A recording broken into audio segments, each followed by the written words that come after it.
Le journal Christophe Lamar. Bonjour Christophe. Bonjour Dimitri, bonjour à tous. Karim Benzema entre ombre et lumière. Brillant en équipe de France et avec le Real Madrid, l'attaquant français va faire un retour en arrière au parfum judiciaire. Il est jugé à partir d'aujourd'hui et en compagnie de 4 autres prévenus devant le tribunal correctionnel de Versailles. C'est l'affaire dite du chantage à la sextape exercée à l'encontre de son ancien coéquipier en bleu Mathieu Valbuena. Que lui reprochent les juges exactement, Gladys Lafitte? Eh bien, Karim Benzema apparaît dans le dossier 4 mois après la plainte de Mathieu Valbuena. On est en octobre 2015, l'équipe de France est réunie à Clairefontaine et les deux hommes ont une discussion. Karim Benzema explique à son coéquipier pouvoir lui présenter quelqu'un de confiance pour l'aider à gérer, je cite, la possible publication de la sextape. Attention Matt, c'est des gros voyous, prévient Karim Benzema, qui lui assure qu'il n'y aura pas de copie de la vidéo. Un simple conseil d'amis, se défend-il, une pression délictuelle selon Mathieu Valbuena. Devant le tribunal, ce sera parole contre parole entre les deux ex-coéquipiers, mais des écoutes téléphoniques viennent mettre à mal la version de Karim Benzema. Il rapporte cette fameuse conversation à son ami d'enfance, Karim Zenati, l'un des intermédiaires avec les maîtres chanteurs, lui aussi prévenu. Il va rien lâcher, il nous prend pas au sérieux, lui dit-il. Un nous qui démontre que Benzema s'inclut dans l'affaire de chantage, selon l'accusation. Gladys Lafitte, le procès doit durer 3 jours. Karim Benzema risque jusqu'à 5 ans de prison et 75 000 € d'amende. Ne rien laisser passer, l'éducation nationale a relevé près d'une centaine d'incidents à l'occasion de l'hommage à Samuel Paty vendredi et samedi dernier. Aucun ne doit être considéré comme anodin, affirmé hier Jean-Michel Blanquer. Le ministre de l'Éducation pensait notamment à ce qui s'est passé à Valence dans la Drôme. Le père d'un collégien de 11 ans a été placé en garde à vue. Retour sur les faits avec notre correspondant dans la région, Jean-Luc Boujon. Premier acte vendredi matin avec le fils, un collégien de 5e qui, durant la minute de silence en hommage à Samuel Paty, s'écrie « Allah Akbar » devant toute sa classe.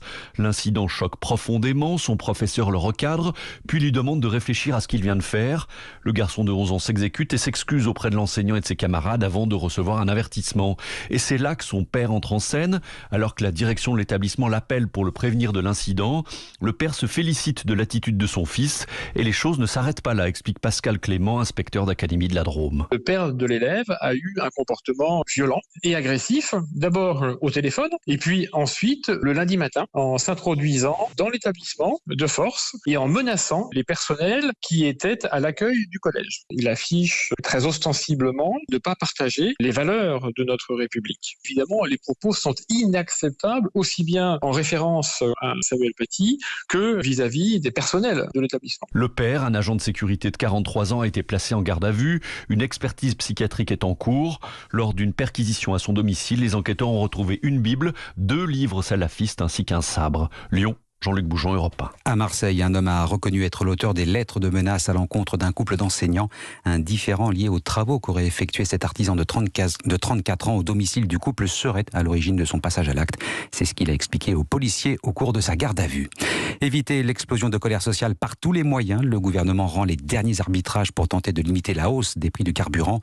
Décision d'ici vendredi. Parmi les pistes à l'étude, une baisse temporaire de la fiscalité ou encore une sorte de taxe flottante qui remonterait automatiquement lorsque le carburant repasse sous un certain prix. Le problème de cette dernière mesure, c'est son coût pour les finances publiques. Une baisse d'1 centime représente un demi-milliard d'euros en moins dans les caisses de l'État. C'est ce qu'a rappelé lundi Bruno Le Maire, le ministre des Finances sur Europe 1. Le chèque carburant ou un bouclier tarifaire sont également toujours dans les tuyaux de l'Élysée. L'État qui continue d'encourager le verdissement du parc automobile, quitte à prolonger les primes pour l'achat d'un véhicule électrique. C'est en tout cas ce qu'affirme le journal Les Échos ce matin.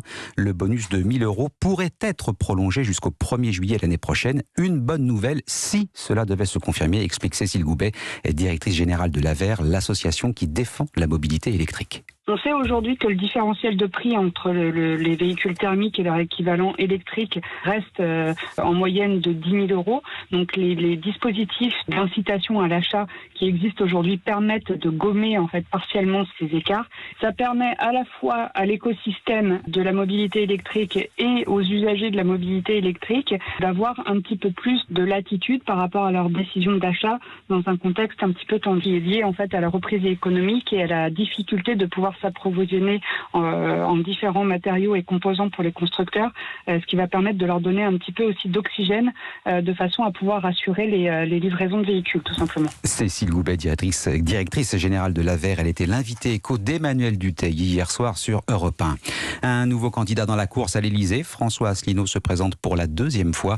Le président de l'Union populaire républicaine propose de quitter l'Europe, l'euro et l'OTAN. Lui affirme ne pas nourrir d'ambition pour 2022. François Hollande publie un livre et règle ses comptes avec à peu près tout le monde. Avec un viseur qui penche nettement à gauche, c'est sur sa propre famille politique que François Hollande se penche. Bonjour Alexis de la Fontaine.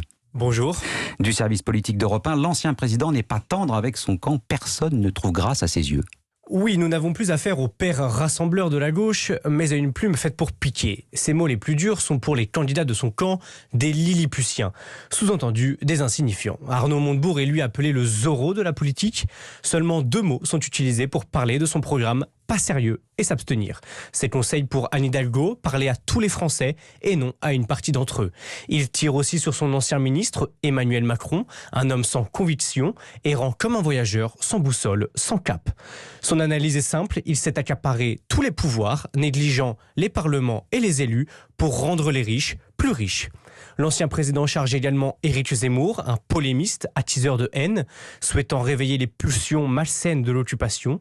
Il prévient les Français, c'est simple, il est inoffensif, il n'a aucune chance de gagner, mais ses idées, elles, l'emportent. Voilà, sur le livre de François Hollande qui sort aujourd'hui, Affronté. On va peut-être passer au football, Dimitri. Mais oui, mission accomplie pour le PSG hier soir en Ligue des Champions. Et on ne retiendra pas la manière, franchement, mais plutôt le résultat. Après tout, c'est l'essentiel. Victoire 3-2 face au RB Leipzig et un duo Messi-Mbappé décisif, Cédric Chasseur.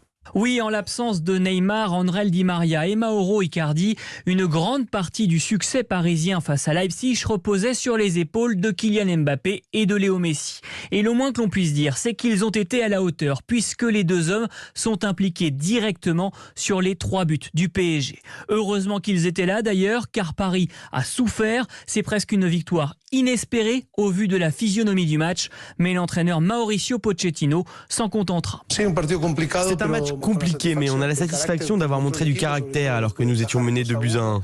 C'est dans ces matchs où il est difficile de trouver des solutions collectives que l'on peut compter sur des joueurs du talent de Messi ou Mbappé. Comme souvent, cette saison, Paris s'en sort avec du caractère et grâce à ses individualités. La question désormais, c'est combien de temps cela peut durer. Le choc face à Marseille dimanche en Ligue 1 devrait nous donner une bonne indication. Cédric Chasseur du service des sports d'Europe 1. Et puis toujours à propos de la Ligue des Champions, il y a encore un club français engagé ce soir. C'est Lille qui affrontera le FC Séville sur sa pelouse. Coup d'envoi à 21h. Voilà, et puis autre résultat, victoire écrasante du Real, 5-0 sur le Shakhtar Donetsk. Liverpool a gagné, l'Inter, Porto et l'Ajax Amsterdam. Mes chouchous, j'ai toujours adoré l'Ajax. Ah, le jeune néerlandais. Ah ouais, non mais ça c'était dans les années 90, c'était le grand Ajax, vous vous souvenez Christophe? Bien sûr. Merci. Rijkaard, tout ça. Voilà, c'est ça, bon on va pas relancer le débat, la conversation. Mais bon, venez tout à l'heure à 8h30 mon cher Christophe.